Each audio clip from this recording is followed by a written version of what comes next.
السلام علیکم ورحمۃ اللہ وبرکاتہ۔ اعوذ باللہ من الشیطان الرجیم، بسم اللہ الرحمن الرحیم۔ رب اشرح لی صدری ویسر لی امری واحلل عقدۃ من لسانی یفقہوا قولی رب زدنی علما اللہم فقہنا فی الدین۔ شہادت۔ آپ سب کے ویسے تو علم میں ہوگا کہ شہادت سے کیا مراد ہے، لیکن اس کی پراپر ڈیفینیشن یہ ہے، اس کو آپ اپنے پاس لکھ لیجئے کہ میدان جنگ میں جو مسلمان جان و مال سے صرف اللہ کی خاطر لڑتا ہے اور کفر و شرک کو مٹانے اور اللہ کی وحدانیت کا بول بولا کرنے کے لیے قتل کرتا ہے، اس مارکے کو کیا کہتے ہیں؟ اگر وہ اس میں شہید ہو جائے، شہادت کا رتبہ پالے، تو یہ شہادت ہے۔ اس میں دیکھیے کہ میدان جنگ میں اپنے جان و مال سے صرف اللہ کے دین کی سربلندی کی خاطر لڑنا، اور نیت کیا ہو؟ کفر و شرک کا خاتمہ اور اللہ کی وحدانیت کا بول بولا کرنا۔ تو اس راستے میں اگر کوئی مسلمان لڑتے ہوئے مارا جائے تو وہ اللہ کے ہاں پھر شہادت کا رتبہ پا لیتا ہے، اس کا مقام اور مرتبہ بہت بلند ہوتا ہے۔ قرآن میں بھی شہادت کی فضیلت بیان کی گئی ہے کہ شہید اللہ تعالیٰ کے ہاں جو خاص تقرب اور امتیازی درجہ پاتے ہیں تو انہیں پہلا اعزاز کیا حاصل ہوتا ہے کہ موت کی بجائے ایک نئی زندگی عطا کر دی جاتی ہے جو ہماری زندگی سے مختلف ہے، اور وہ وہاں رزق بھی دیے جاتے ہیں۔ وَلَا تَحْسَبَنَّ الَّذِينَ قُتِلُوا فِي سَبِيلِ اللَّهِ أَمْوَاتًا بل احیاء عند ربهم یرزقون فرحین بما آتاہم اللہ من فضلہ۔ یہ سورہ آل عمران کی آیت تھی۔ اور جو لوگ اللہ کی راہ میں قتل کیے گئے انہیں مردہ مت سمجھو، بلکہ وہ تو زندہ ہیں اور اپنے رب کے پاس سے رزق دیے جاتے ہیں، اور وہ اللہ کے دیے ہوئے فضل پر خوش ہیں۔ وَلَا تَقُولُوا لِمَن يُقْتَلُ فِي سَبِيلِ اللَّهِ أَمْوَاتٌ بل احیاء ولکن لا تشعرون۔ اور اللہ کی راہ میں قتل ہونے والوں کو مردہ نہ کہو، بلکہ وہ تو زندہ ہیں، لیکن تم ان کی زندگی کا شعور نہیں رکھتے۔ یہ اللہ کے ہاں اتنا فضیلت والا عمل ہے کہ جیسے ہی کوئی شہید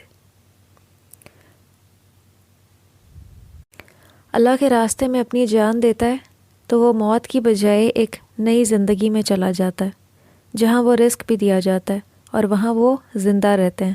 یہ ہمیں اس آیت سے پتہ چل رہا ہے، اور اللہ تعالیٰ نے اس بات کو پسند نہیں فرمایا کہ جو اللہ کے راستے میں قتل کیے جائیں کہ تم انہیں مردہ سمجھو، بلکہ وہ مردہ نہیں ہیں، وہ اللہ کے فضل پہ خوش ہیں، لیکن ہم ان کی زندگی کا شعور نہیں رکھتے کہ وہ زندگی کیسی ہے، اس کی کیا نوعیت ہے، بس اللہ کے علم میں ہے۔ اور اس آیت سے جو یہ بات ہمیں پتہ چل رہی ہے تو ہمارا اس پہ پھر کامل یقین ہونا چاہیے کہ وہ اللہ کے ہاں زندہ ہیں، رزق دیے جاتے ہیں، اللہ کے اس فضل اور احسان پہ خوش ہیں۔ ہمارے لیے بس یہی جاننا کافی ہے۔ کئی احادیث میں بھی شہادت کی فضیلت بیان کی گئی ہے اور کئی فضائل ذکر ہیں۔ جیسے ایک حدیث سے پتہ چلتا ہے کہ شہید کا پہلا قطرہ خون کا زمین پہ گرتے ہی اس کو بخش دیا جاتا ہے، اس کی بخشش ہو جائے گی، اور وہ جنت میں اپنا ٹھکانہ دیکھ لے گا اور عذاب قبر سے محفوظ کر دیا جائے گا، قیامت کی گھبراہٹ سے محفوظ رکھا جائے گا، اور ایمان سے آراستہ ہوگا، اور 70 قریبی رشتہ داروں کے حق میں اس کی شفاعت باذن اللہ قبول ہوگی۔ لیکن یہ وہ ہوں گے جو کبیرہ گناہ کے مرتکب نہیں ہوں گے۔ اور سنن ابن ماجہ کی ایک روایت سے پتہ چلتا ہے کہ خوبصورت آنکھوں والی حوروں سے نکاح ہوگا۔ تو کتنا بلند مقام ہے شہادت کا۔ وہ لوگ جو اللہ کے راستے میں دین کی سربلندی میں اپنا مال اور جان صرف کرتے ہوئے جام شہادت نوش کریں، ان کے لیے اس بلند مقام کی کیا وجہ ہے؟ اس میں سب سے پہلی وجہ تو یہ ہے کہ ایک بندہ مومن جب آخرت کی زندگی کو دنیا پر ترجیح دیتا ہے تو پھر وہ کسی چیز کی پرواہ نہیں کرتا، اپنے مال کی، آرام کی، حتیٰ کہ اپنے جان کی بھی پرواہ نہیں کرتا، اور اس کو بھی اللہ کے راستے میں لگانے سے دریغ نہیں کرتا۔ اس کی نظر میں جو اللہ کے وعدے ہیں، انعامات ہیں، اور آخرت کی زندگی پہ جو اجر و ثواب ہے کہ جو لوگ دنیا کی زندگی اس طرح گزار کے جائیں جیسی مطلوب ہے، جیسی اللہ کو پسند ہے، تو ان کی نظر میں یہی نقطہ نظر ہوتا ہے۔ وَلَئِن قُتِلْتُمْ فِي سَبِيلِ اللَّهِ أَوْ مُتْتُمْ لَمَغْفِرَةٌ مِّنَ اللَّهِ وَرَحْمَةٌ خَيْرٌ مِّمَّا يَجْمَعُونَ۔ اللہ تعالیٰ کیا فرما رہے ہیں کہ اگر تم اللہ کے راستے میں قتل کیے جاؤ تو جو مال لوگ جمع کرتے ہیں اس سے اللہ کی بخشش اور رحمت کہیں بہتر ہے۔ یعنی کہ دنیا کی زندگی میں باقی تمام لوگ جو مال کی دوڑ میں لگے ہوئے ہیں، مال جمع کرنے کی، کہ مال جمع کرتے ہوئے ایک دوسرے سے آگے نکل جائیں، تو اس کے مقابلے میں شہید ہو جانا اور اللہ کی بے پناہ رحمت اور بخشش میں آ جانا، یہ اس سے کہیں بہتر ہے۔ تو کفار اور منافقین چونکہ دنیاوی زندگی کے حریص تھے اور ان کی ساری دوڑ دھوپ بس صرف دنیاوی فوائد کے لیے ہی تھی کہ ہم دنیا کی زندگی کا ساز و سامان اکٹھا کر لیں، اور اسی لیے ان کی سب سے بڑی خواہش کیا ہوتی تھی کہ ان کی عمریں بہت لمبی ہوں اور وہ دنیا میں رہ کر خوب مزے کریں۔ تو اس لیے اللہ کی راہ میں شہید ہونے والے کے بارے میں ان کا نقطہ نظر کیا تھا کہ وہ مسلمانوں کو کمتر اور حقیر سمجھتے تھے۔ تو اسی لیے عین ممکن تھا کہ اس وقت میں مسلمانوں کے دلوں میں جہاد کے معاملے میں کم ہمتی پیدا ہو جائے، اور شیطان ان کے دل میں ایسے شکوک و شبہات اور وسوسے پیدا کرے کہ وہ جہاد جیسے مرتبے سے پیچھے رہ جائیں۔ تو اسی لیے اللہ سبحانہ و تعالیٰ نے اس آیت میں ایمان والوں کو جہاد کی ترغیب فرمائی، اور اللہ کی راہ میں ان کو جو تکلیفیں برداشت کرنا پڑیں ان کے بارے میں ان کو تسلی دی گئی کہ اگر تم میں سے کوئی اللہ کی راہ میں جہاد کرتے ہوئے مارا جائے یا کسی اور دینی کام میں اس کو موت آئے تو غم کرنے کی بالکل بھی کوئی ضرورت نہیں ہے۔ وہ کہاں ہے اب؟ اللہ کی رحمت اور مغفرت میں، اور اللہ کی رحمت اور مغفرت دنیاوی فائدوں سے کہیں بہتر ہے جن کو حاصل کرنے کے لیے یہ کفار اور منافقین دن رات مصروف ہیں۔ لیکن صحابہ کرام پر منافقین اور کفار کے کسی پروپیگنڈے کا اور کسی بات کا کوئی اثر نہیں ہوتا تھا، کیونکہ انہیں صرف اللہ کی رضامندی مطلوب تھی، دین کا فائدہ وہ چاہتے تھے، اور انہیں جہاد کا اور شہادت کا بہت زیادہ شوق تھا، اور اس کے لیے وہ جلدی بھی کرتے تھے۔ جیسے جابر بن عبداللہ رضی اللہ عنہ کہتے ہیں کہ ایک شخص جنگ احد کے دن حاضر ہوا اور نبی صلی اللہ علیہ وسلم سے عرض کی کہ فرمائیے اگر میں مارا جاؤں تو مارے جانے کے بعد کہاں جاؤں گا؟ آپ صلی اللہ علیہ وسلم نے فرمایا کہ جنت میں۔ تو اس شخص نے یہ سن کر جو کھجوریں اس نے ہاتھ میں پکڑ رکھی تھیں جو وہ کھا رہا تھا ان کو اپنے ہاتھ سے پھینک دیا، پھر لڑتا رہا یہاں تک کہ مارا گیا اور شہید ہو گیا۔ یہ بخاری کی روایت ہے۔ صحابہ کرام کو اتنا زیادہ شوق ہوتا تھا کہ انہیں شہادت کا درجہ ملے۔ اسی طرح جو شہید ہو جاتا ہے تو اس کے بعد اس کو دوبارہ بھی تمنا ہوتی ہے کہ وہ دوبارہ دنیا میں آئے اور اسی مرحلے سے گزرے۔ نبی صلی اللہ علیہ وسلم نے فرمایا جنت میں داخل ہونے والوں کو زمین پر جو کچھ ہے اگر وہ سب دے دیا جائے تو پھر بھی وہ اس دنیا میں آنا نہیں چاہیں گے۔ عام لوگ جب جنت میں داخل کیے جائیں گے تو ان کا یہ طرز عمل ہوگا کہ زمین پر جو کچھ ہے اگر ان کو دے دیا جائے، کیا آج ہمارے پاس زمین پہ جو کچھ ہے ہم اس کے مالک ہیں؟ نہیں مالک، لیکن جنت میں جانے کے بعد اگر یہ آفر بھی ملے کہ واپس دنیا میں جاؤ، اس زمین پر جو کچھ ہے وہ تمہارا ہے، تو کوئی قطعاً واپس آنا پسند نہیں کرے گا سوائے شہید کے۔ وہ یہ تمنا کرے گا اپنے عزت و اکرام کی بنا پر کہ وہ دنیا میں پھر جائے اور 10 بار اللہ کی راہ میں مارا جائے۔ کیوں اس کی یہ خواہش ہوگی؟ کیونکہ اللہ تعالیٰ نے شہادت میں بہت لذت رکھی ہے کہ جو شخص اپنی جان بھی اللہ کے راستے میں لگا دے تو اس سے بڑھ کے کوئی قربانی نہیں ہو سکتی۔ تو اللہ کو یہ عمل بہت پسند ہے، اسی لیے اس کا مقام اور مرتبہ بھی اللہ نے بہت بلند رکھا ہے، اور اس میں ایک لذت بھی رکھی ہے، لذت شہادت۔ جیسے ہمیں حدیث سے بھی پتہ چلتا ہے کہ جو شخص نیک عمل کر کے دنیا سے جاتا ہے اسے اللہ کے ہاں اس قدر پر لطف زندگی میسر آتی ہے کہ وہ کبھی دنیا میں واپس آنے کی تمنا نہیں کرتا، مگر شہید اس سے مستثنیٰ ہے۔ وہ تمنا کرتا ہے کہ پھر دنیا میں بھیجا جائے اور پھر اس لذت، اس سرور سے لطف اندوز ہو جو راہ خدا میں جان دیتے وقت حاصل ہوتی ہے۔ تو شہادت کی تمنا ضرور ہر بندہ مومن کو اپنے دل میں رکھنی چاہیے، جیسا کہ نبی صلی اللہ علیہ وسلم نے بھی اپنی ذات کے بارے میں کیا فرمایا۔ یہ بخاری کی روایت ہے کہ اس ذات کی قسم جس کے ہاتھ میں میری جان ہے، میں پسند کرتا ہوں کہ اللہ کی راہ میں قتل کیا جاؤں، پھر زندہ کیا جاؤں، پھر قتل کیا جاؤں، پھر زندہ کیا جاؤں، اور آپ نے تیسری بار بھی یہی فرمایا۔ تو ہمارے دل میں بھی کیا تمنا ہونی چاہیے کہ اللہ تعالیٰ ہمیں بھی شہادت کی موت نصیب فرمائے تاکہ ہم بھی اس مقام اور مرتبے پہ پہنچ سکیں جو اللہ کی رضامندی والا ہے۔ اس کے لیے ہم ایک مسنون دعا بھی کر سکتے ہیں جو بخاری میں ملتی ہے، اور اس دعا کو آپ سب یاد بھی کر لیجئے۔ اللہم ارزقنی شہادتاً فی سبیلک واجعل موتی فی بلد رسولک۔ اے اللہ مجھے اپنے راستے میں شہادت دیں اور میری موت نبی صلی اللہ علیہ وسلم کے شہر میں ہو۔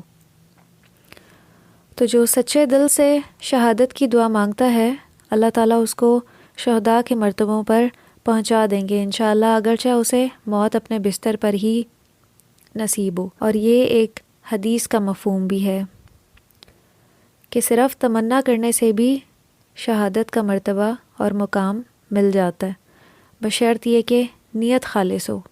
اگر نیت خالص نہیں ہے تو اس کا بہت زیادہ وبال ہے اور پکڑ ہے۔ تو شہادت کی موت کے لیے اگر آرزو ہو تو نیت اللہ کے لیے خالص ہو۔ سیدنا ابو ہریرہ رضی اللہ عنہ کہتے ہیں کہ نبی صلی اللہ علیہ وسلم نے فرمایا، قیامت کے دن سب سے پہلے ایک شہید لایا جائے گا۔ اللہ کے سامنے روز قیامت سب سے پہلے ایک شہید ہی لایا جائے گا حساب کے لیے۔ اللہ تعالیٰ اس کو اپنی نعمتیں گنوائیں گے اور وہ شہید ان تمام نعمتوں کا اقرار کرے گا۔ تو اللہ تعالیٰ اس سے پوچھیں گے کہ تم نے ان نعمتوں کا حق ادا کرنے کے لیے کیا عمل کیا، اور یہ سوال ہر ایک سے ہوگا، نعمتوں کے بارے میں سوال ہوگا۔ وہ کہے گا کہ میں نے تیری راہ میں جنگ کی حتیٰ کہ شہید ہو گیا۔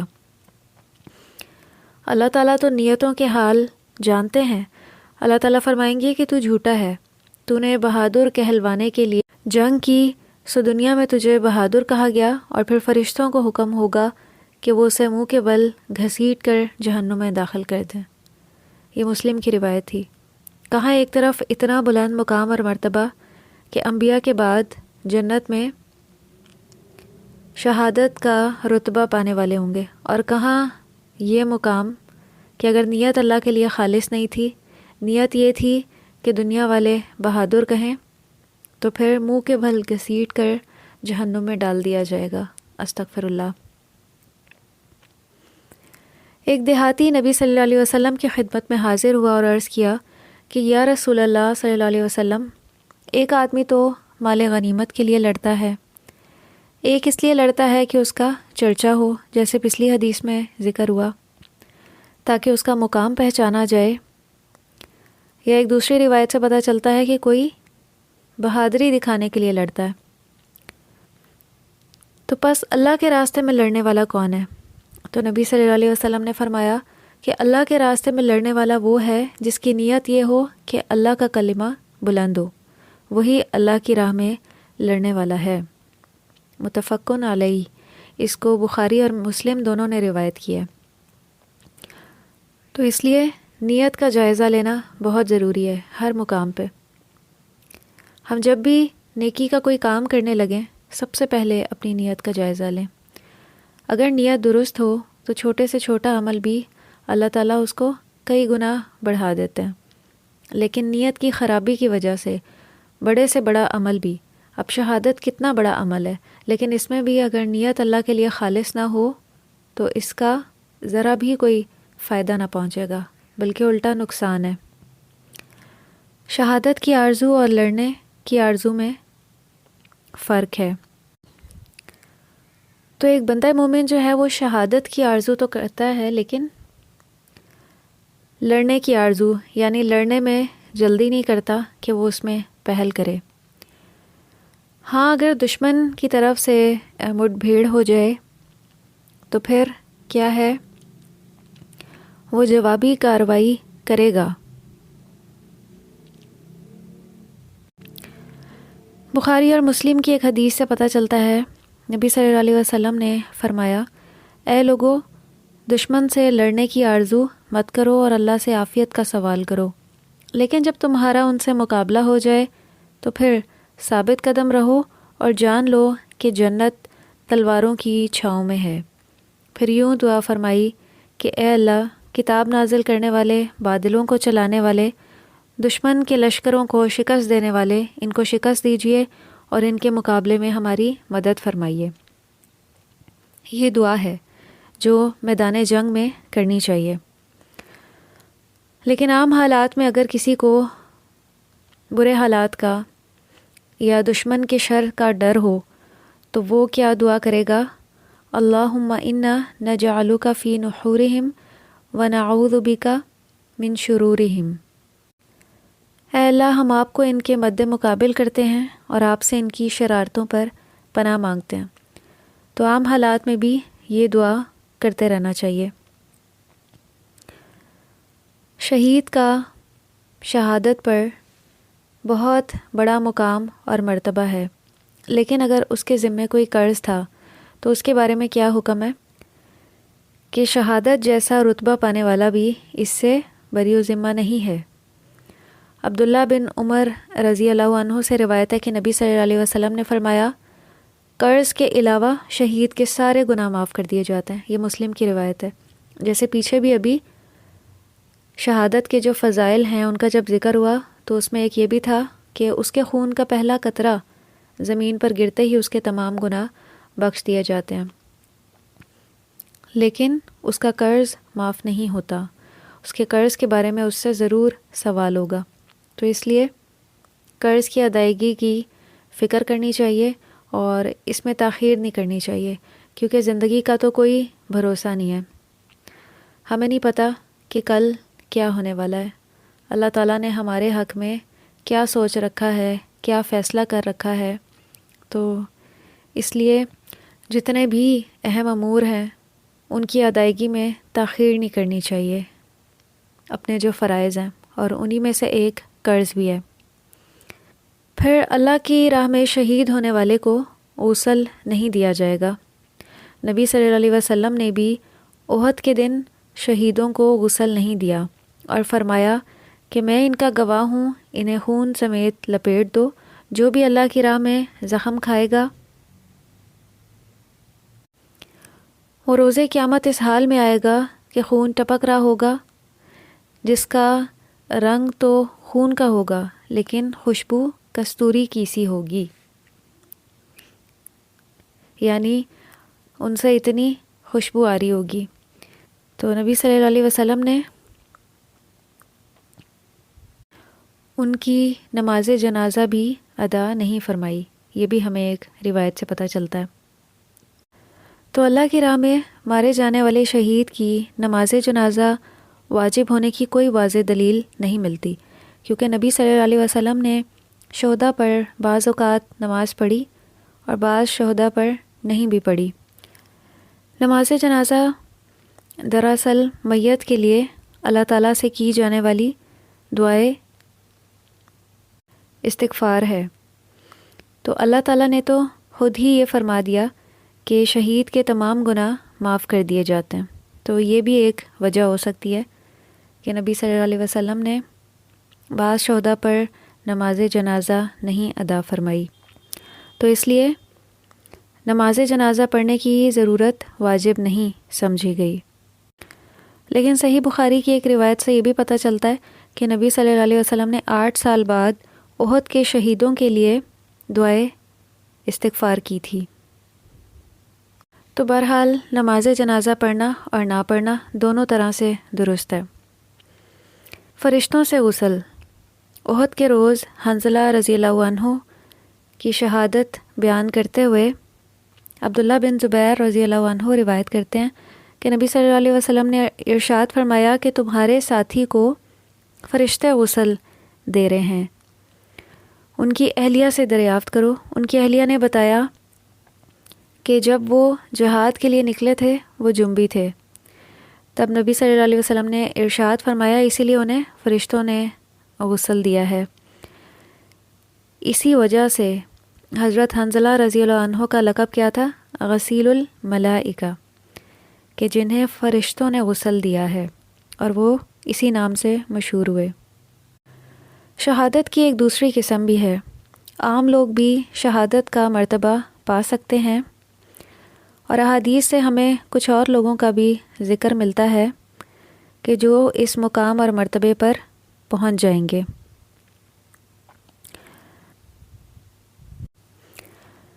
ایک صحیح حدیث سے پتہ چلتا ہے کہ نبی صلی اللہ علیہ وسلم نے فرمایا، فی سبیل اللہ قتل ہونے والے کے علاوہ شہید 7 قسم کے ہیں۔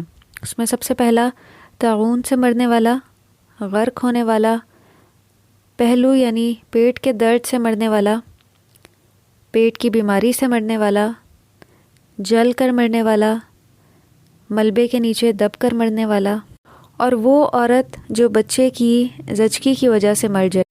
یہ سب کے سب کیا ہیں؟ شہید ہیں، اور ان کا مقام اور مرتبہ بھی وہی ہوگا جو شہید کا ہوتا ہے۔ یہ ابو داؤد کی روایت تھی۔ اس کے علاوہ کچھ اور بھی روایات ملتی ہیں کہ جو اہل و عیال کی عزت کا دفاع کرتے ہوئے مارا جائے، یا ظالم حاکم کو نصیحت کرنے کے جواب میں قتل کیا جائے، یا ظالم حکمران کو نیکی کی تلقین اور برائی سے روکے اور اس میں وہ قتل کر دیا جائے، تو یہ تمام بھی شہید ہیں، شہادت کا مقام اور مرتبہ پالیں گے۔